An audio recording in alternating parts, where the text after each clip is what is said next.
Hi, Lisa Feely here. Good evening. Another show of an accountable Catholic.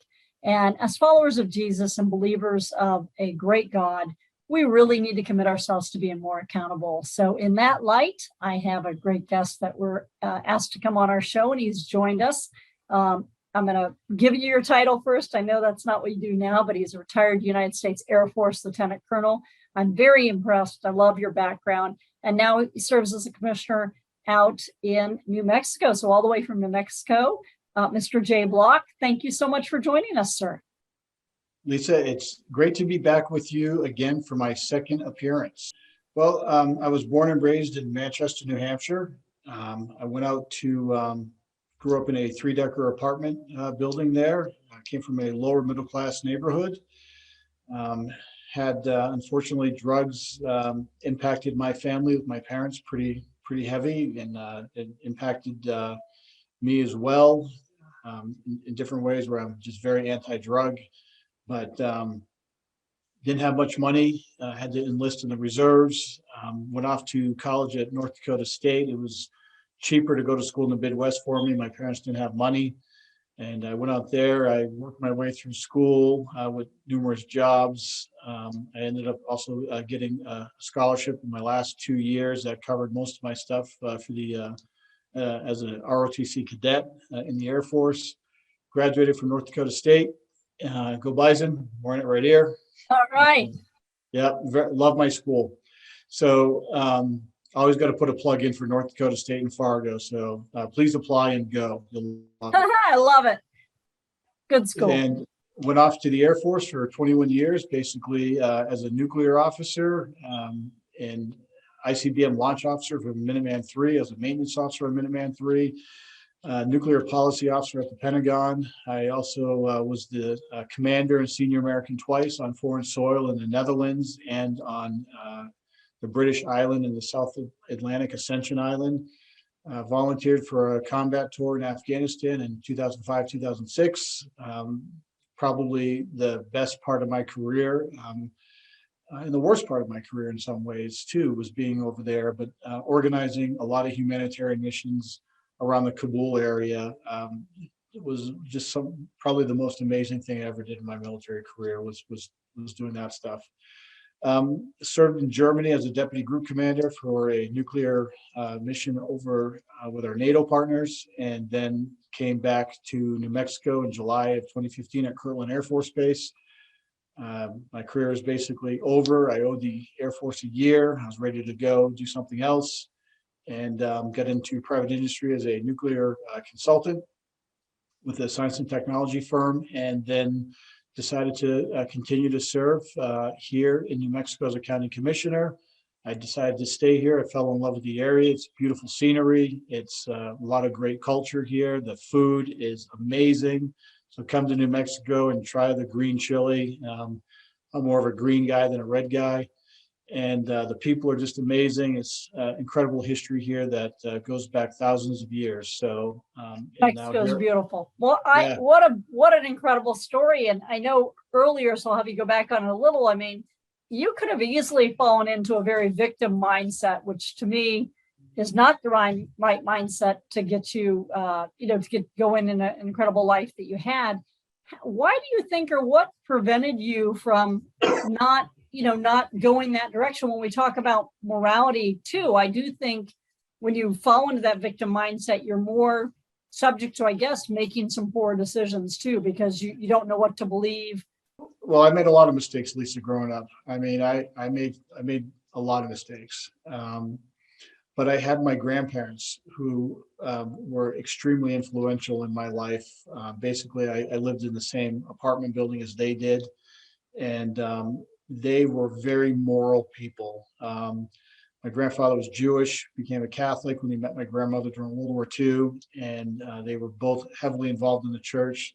For them, it was their faith and their family, and that was what guided their lives well into their 90s. They were married over 63 years together, and they had, like any married couple, they had issues, but they were just very moral people. I looked up to them. I wanted to be like my grandfather. Even my parents, with the issues with my parents, in my mind, my parents were good people because they really loved me. They wanted me to do well. They wanted me to do better than them. And I'm very close to my parents still. My parents always told me to get a good education and work hard, and things will work out. And my grandparents told me the same thing. And my mother, who was a truck driver, always had this saying. I can't say the word, but she used to always say, "Jay, don't go around thinking your crap doesn't stink." So my mother always told me to just stay humble. Just stay humble with whatever it is you do in life. Give credit where credit's due. So I had a great career, but I'll tell you what, a lot of airmen helped me make that a great career. And same thing with my career in politics as I get ready to run for governor here in New Mexico. The people of New Mexico have really pushed me and helped me out along the way. It's not me. And when I was a commander in the Air Force, my airmen who were doing the job day to day deserve all the credit. And I keep in touch with a lot of men and women who I commanded, and it's great. I love them. And I guess what I'm trying to tell you is stay humble, stay focused on your goal. Don't get down. I know you're gonna get down, but don't blame anybody. Whatever happens to you, whether it's fair or not fair, life isn't fair. Take what comes at you and just keep pressing ahead. You're gonna come out stronger on the other side. I guarantee you. Great. And I know, being an Air Force brat myself, my dad being a retired U.S. Air Force lieutenant colonel, so I love that you've got some fantastic core values that the Air Force teaches you. Could you share those with our listeners? Even though we might not all be Air Force, I think that a lot of that goes for being a moral leader in life. Yeah, so our Air Force core values were integrity, service before self, and excellence in all we do. And I really loved those core values. But we're all sinners. And we try, those core values are there to guide us. We strive to meet them. In the nuclear business, you strive for perfection, but human beings are imperfect people. We make mistakes. We can make decisions that are immoral. We can act immorally sometimes still when we move away from God. And I'm not perfect by any means. We're all sinners, and I've sinned. But you have to have these values, your personal values, whether they're the Air Force or your personal values, whatever they are. Those values have to guide you, and you're not always going to meet those particular values. But just because you fail here and there, and you will fail, you just have to learn from those failures and move on and keep pressing ahead. Very good. And I mean, along those lines, we're going to talk a lot here, and we'll have to take a break here shortly. But when you hear throughout our country, especially you when you're running for governor, which is fantastic, you hear about, oh, our country, we're terrible. We're systemic this, systemic that, like systemic racism. I really don't think systems create themselves. It's the people behind whatever system's happening. I don't think a system itself is racist. I think that we people, like you say, we have failed. We make bad decisions. And now it's up to us to change that, right? We have got to get moral leadership in there. We've got to stop letting, in my mind, our leaders tell us that, oh, well, we can be completely, different people at home in what we believe, but hey, we're going to be a very different leader. I mean, no, if you're a moral leader, you're a moral leader. If you're not, in my mind. So what say you, Jay? How do we get through this? Listen, this country is a moral country. This country is a great country. This country has made mistakes, yes. And we've paid for those mistakes with, I'm talking just the Civil War. We lost 600,000 lives. I mean, we went to war to liberate a race 80 years, almost 90 years after we became independent or declared our independence in 1776. Yes. No other country can say that. We have passed civil rights legislation. We've gotten rid of segregation. We've gotten rid of Jim Crow. We have passed anti-discrimination. We passed affirmative action. This country gives preferences to those that are minorities that this country believes deserves a hand, not a handout, but a hand up. We've made mistakes as Americans, but Americans are not a racist people. We're not systemically racist. No, I don't even know what percentage systemic is. No one can tell me. I don't know what that means. When I look at, I've just, they are using this racism. It's identity politics. It's classic Saul Alinsky leftist propaganda to divide us. And, you see this, they're teaching like race theory now. Listen, I just said it before, we're all made in God's image. Be proud of who you are and where you came from. I'm proud that, my family has deep Jewish roots. Do I think people hate me because they probably don't even know my Jewish blood or my Jewish history? Don't use that as an excuse. Be proud of who you are, whether you're white, Black, Asian, Native American, Hispanic. It doesn't matter. We're all human beings. This is a great country. And if this was such a racist and crappy country, why would we have thousands of people coming to our southern border right now to get away from their countries? Because they know it's not a racist country. They know they can have opportunities here in the United States. You can't go to any other country. I can't go to Germany and be a German. I can't go to Japan and be Japanese, but anybody can come here and be American. That's what's so great about this country. This whole thing of it's systemically racist and evil is a bunch of BS. And I'm just tired of it. And I think people are tired of it because they're cramming it down our throats every single day. And the word racist, that's a pretty ugly word. But when people keep using it over and over and over, it gets diluted and it loses its meaning. To me, it does. So people just are tired of hearing about it. They want to go on with their lives. They want to be left alone. They want to be able to have a good job and put their kids in good schools and live in safe neighborhoods and save money for vacation, save money for college or whatever for their kids. Yes. That's it. I mean, we're inundated with all this divisiveness and people are just tired of it. And this is how the left, in my opinion, the left wins by dividing us. We're Americans first. Nobody else has a country like ours. And this is the last best place on earth, because if we lose this country, where the hell do we go?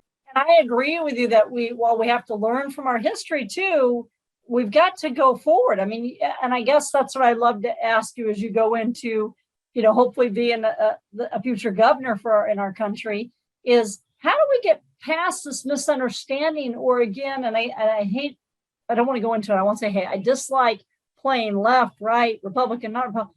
We're all Americans. So how do we help all Americans understand equity versus this equal outcome? Like you said, we're very willing and very open, I think, as a country. And, 95% of us, especially so many of us are Catholics and Christians, right? We're a very Christian country. Yeah. We're absolutely helpful for a hand up, right? We're helpful to help our brothers and help our sisters. But now there's this whole push, Jay, as, it has to be equal outcomes. It can't be equal outcomes. That's not the way the world works. When they start talking, we're going to make sure we have equal outcomes. They're talking socialism and communism. And by the way, there's still an elite ruling class in the socialist system and the communist system, and they will fail. They will fail because the government will control every aspect of business, of production, of supply and demand. They're going to control every aspect of what you can say, your rights, where you can live, where you can go to school. That's not equality. That's just pure evil. It just doesn't happen. Now, yeah, there's privilege in this country because that's just the way it is. You're not going to change that. You're going to have children that are born to affluent families, whether they're born to, I don't know, take a basketball player in the NBA, LeBron James. Do you think LeBron James's kids are going to have more privilege than my kids? Of course they are. Right. Has nothing to do with the color or the age or the height or any of that. Listen, what's so great about America is we're all unique and we're all individuals, and we can make it in this country based on how hard we work and what our talents are. Absolutely. And yeah, you're still going to have privilege. You're going to have economic privilege because you're going to have people that are wealthier than other people. But that doesn't mean you're stuck in that ring of society. I've been able to move up into a pretty decent middle class, upper middle class income bracket. I mean, we got to take a quick break here, but when we come back, I might challenge a little on this whole privilege word, because that drives me bananas as a Christian and a Catholic, someone that follows Jesus. If we're born in his image and we're all born with the grace of God, he has a plan for us. So, but we'll come right back. So we'll take a 1-minute break here. Thanks so much, Jay. Stick with us. For all of you listeners, we'll be right back. Carolina Catholic Radio is excited to announce an alliance with Lisa Feely, author of An Accountable American. Her new book offers a blueprint to every person who wants to embrace how to be accountable. Learn how positively to impact your life and the lives of anyone around you. 50% of the book profits will be donated to a local 501c3 Catholic charity, including Carolina Catholic Radio and those affiliated with us. If you want to learn how to achieve enlightenment, peace, and prosperity, this is a great start. Now back to An Accountable Catholic Radio show.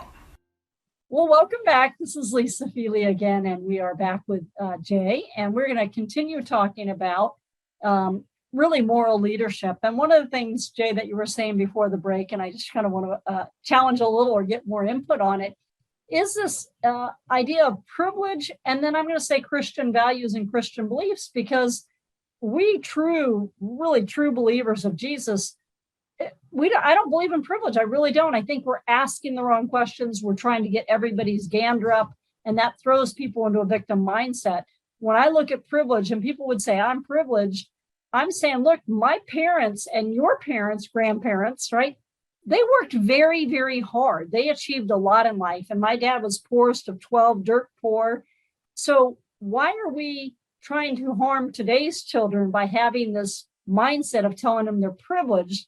And I would love your take on this as hopefully a future governor of New Mexico. How do you work through that and help others understand, there's not systemic racism. There's not, all this, we have to guarantee equal outcomes. We're in America. There's some political philosophies that believe in the individual, and there's some that believe in the collective. I believe in the individual. I believe that we're all different, and I think that's a good thing. Men and women are different. Men are different from other men. We all have our special talents. We all have our special gifts. We all have our strengths and weaknesses. That's what makes us so unique and children of God. I agree completely that you are born into certain privileges in your life, whether you're born into a wealthy family or not. You're not going to get away from that. This is the United States. It's a very diverse country. There's no equality in the United States. People just cannot be equal across the board. You're going to have better baseball. I mean, I wanted to be a baseball player and play for the Red Sox. Was I discriminated against? Well, yeah, I was discriminated against because I wasn't good enough to play. Well, you might not have been tall enough or fast enough, but geez Louise, Yeah. Yeah, I mean, I'm over 6 feet, but, I was a pitcher, so I couldn't throw the ball hard enough, or fast enough. So, yeah, I was discriminated against, and I was put over here because, your career is done playing baseball, and you keep going based on your talents. Okay, but that's not discrimination. That's God using your talent somewhere else. Well, I felt like it. I felt like my little violin's going to play, Jay, if you do that. No, I'm teasing. Yeah, no, I agree. I was such a victim. Yeah, I was such a victim. No, I wasn't a victim. That's just the way it is. We compete, and you have to find out what you're good at. If you're good at teaching, go teach. If you're good at being a plumber, God bless you. Go be a plumber. Be the best plumber and be the best plumber you can be. Exactly. So I don't think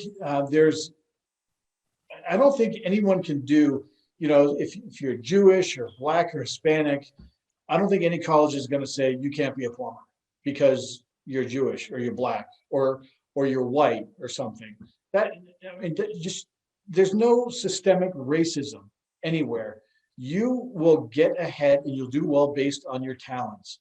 And again, I think a lot of people want to, make you feel like you're the victim and make you just, and by the way, that just makes you really unhappy your whole life. If you're going to have this victim mentality of like, oh, I couldn't do this, because my mom or dad wasn't wealthy, or I couldn't do this because of my skin color, or I couldn't do this because of my religion, or I couldn't do this because I'm short or something like that, or I was too tall, or I was too fat, too skinny, whatever.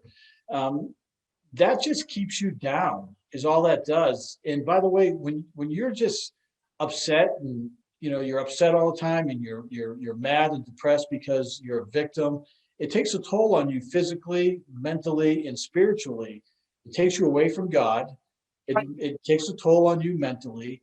It starts breaking down your immune system and making you more unhealthy.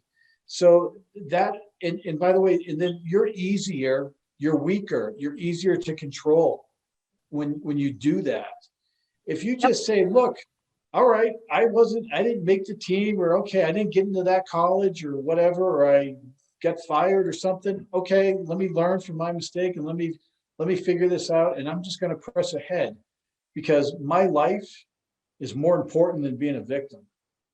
Good. I love it.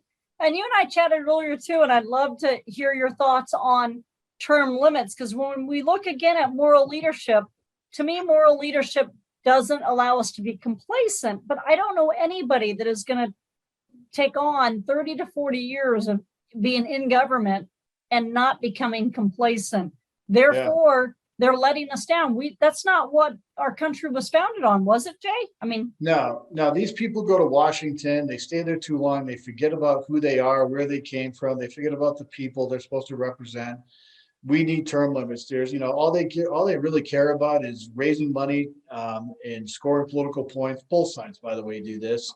On the other side, to get reelected. I just won reelection. I'm term limited out with for 8 years as a county commissioner. And by the way, Lisa, I would not run for a third term.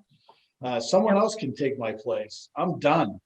The governor is term limited, but it's funny, the legislature is not term limited in Washington, D.C., or here in New Mexico and other states as well. It's because they don't want it. They want to stay in power. And, the premise of this country, of its elected leaders at the beginning, was you go to Washington, or you go to your state capital, you do your time, you come home, you go back to your farm, your shop, you're a merchant, whatever you are, and then that's it, you're done, someone else will go. And that, by the way, I firmly believe in term limits, because it takes a lot of the influence out of people to do the right thing, because they're going to be like, you know what, I'm not here very long, so I'm just, and I don't really, I don't care. I'm not here very long, so I'm going to do what I think is right for the people, and then I'm going to go back to New Mexico or New Hampshire or North Dakota and go back to my business and do my stuff. Well, they lived in a world of reality, right? We had farmers, we had printers. I mean, go back to Benjamin, Franklin and all that. I mean, they were all, they cared about the country. They were real patriots to my mind. Today, it's just, hey, all I want is my $250,000 for life. So here's my question as a concerned citizen and a Christian and a mom and a wife. How do you hear rumors, I guess, and I'd love to know if you know the true fact, that term limits have to be a constitutional amendment. I mean, can we get to a point where, please, we can get term limits? Because I think 85 or 90% of our country wants term limits. Ted Cruz has been pushing term limits and wants to get it done. I don't believe it needs to be a constitutional amendment. Many people don't believe it needs to be a constitutional amendment. Okay. The problem is that, and they're going to argue, well, the people are the term limits. Well, okay, I get that, but there's been so much money that influences how people vote. You don't really have term limits. And the other part that you have to stop doing is doing this damn gerrymandering every 10 years when you do redistricting in the country, because all it does, there is a ruling political elitist class in this country. And they are just, number one, they're dividing us so they get to stay in power. And this is both parties, by the way. Yes, I was just going to say, this is everyone. Yep. In full transparency, I'm a Republican. But that doesn't mean, I'm a patriot and American first over my party. But yeah, I mean, when you see the redistricting with the gerrymandering, and they don't want term limits, and they love the lobbyist money that comes in, they love the status of it. They have just they've lost it for the people. They're no longer there for the people, but there for themselves. I mean, you look at, Chuck Schumer and Mitch McConnell, the Senate Majority and Minority Leader. Schumer was a congressman for many years before he was in the Senate, and McConnell's been there since God knows who.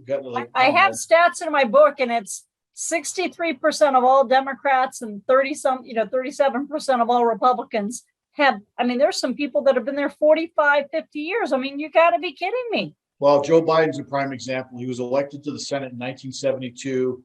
All the way became vice president in 2008, and so he had a 4-year break from 16 to 20 where he made millions and billions of dollars off his public life in his name.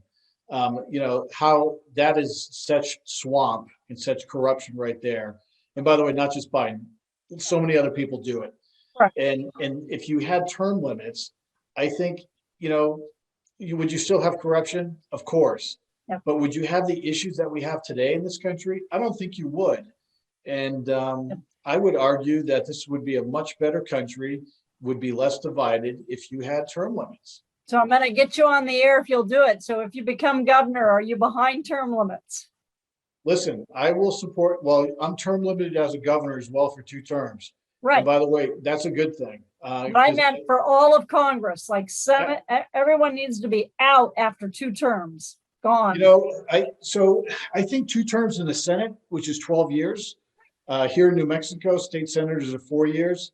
But the one thing I don't like how the forefathers set up our Constitution was our state reps, and our U.S. congressmen or Congress, because it's every 2 years, and I understand why they did that to go back to the people, but they are just constantly on the phone raising money is all they're doing. And I think if you maybe made that seat 3 years or 4 years, and you have 2 or 3 terms and you're done, I think that would be probably better. That's something I would definitely like to look at, and I think I would probably favor instead of every 2 years, because you're just in election mode, you're raising money, you're controlled by lobbyists, and it's not good for the country. Yeah, and we, the normal people, I'm going to say, probably don't understand any of that. I would think, why don't you just make everybody 4 years? It's so easy. Make House Rep 4 years, Senate 4 years, President 4 years. It just makes it easier. The forefathers set it up where the Senate, because the upper chamber would basically 1/3, 1/3, 1/3 with 33 of the senators up for election every 2 years, where the House is everyone boom. So you could do that. Here in New Mexico, the state senators are every 4 years. They all are together on the presidential years. So that's kind of interesting. It works. And I think in today's environment, you probably could do something like that, because there's a lot of staff there in DC on these committees that, you still would have the continuity of what's going on. So I could probably look at that. I just think, my only other thing that I hear all the time, because I travel, most of my life, I'm out 2 weeks covering half the country or more than half the country. Why is it, and I know now we're getting kind of into politics, but I'm going to go back to it's an accountability issue. Why is it that there's so much money? So if average Joe Schmo wants to run, you look at Joe the plumber situation or whatever, if these wonderful people that are good Americans, good moral leaders really want to run, I don't even know the numbers anymore. I'm sure you're closer to them, Jay. What's it cost? $2 or $3 million to become a House of Rep? This is out of control. That's not normal. Look, I'm just a dumb nuclear weapons guy. And the way I see it is you need, I'm going to have to raise, $10 million or more to be governor. That's crazy. Oh, it's nuts. It's ridiculous. But why? Well, I need staff. I need social media. I need mailers. You have to do all this because it's basically, what you're doing, Lisa, is you're keeping up with the Joneses, is what you're doing. But I'm saying, why can't we just have a whole new law that says, guess what? We're going to win elections like we did in high school. You're allowed to put posters up. You're allowed to shake hands. You're going to have a forum. Huh? Yeah, that's grassroots, and that's what right. I did. That's what I did my first election, and even my reelection. Right. But there's also here's where I have a little bit of a difficult time with that. because there's freedom of speech. If I want to donate to a particular candidate, certain amount of money, you're topped out on a certain amount of money. That's my freedom of speech and how I want to express myself and have some say in the political process. Now you got just a ton of dark money, you got a ton of PACs that come in, Right. and these politicians will find ways around campaign finance like they did with McCain-Feingold. Exactly. But that's what we have to get rid of in my mind. I mean, that's as bad as gerrymandering to me. My website is block, BLOCK, for New Mexico.com. You can donate there. I would be honored if you could, small donate. Everything is accepted. It really is. Thank you, Jay, for joining us on this show, and we'll hopefully do everything we can to help you out. So God bless, and everybody come on back next Thursday, 5:00 for another show on An Accountable Catholic. Thank you.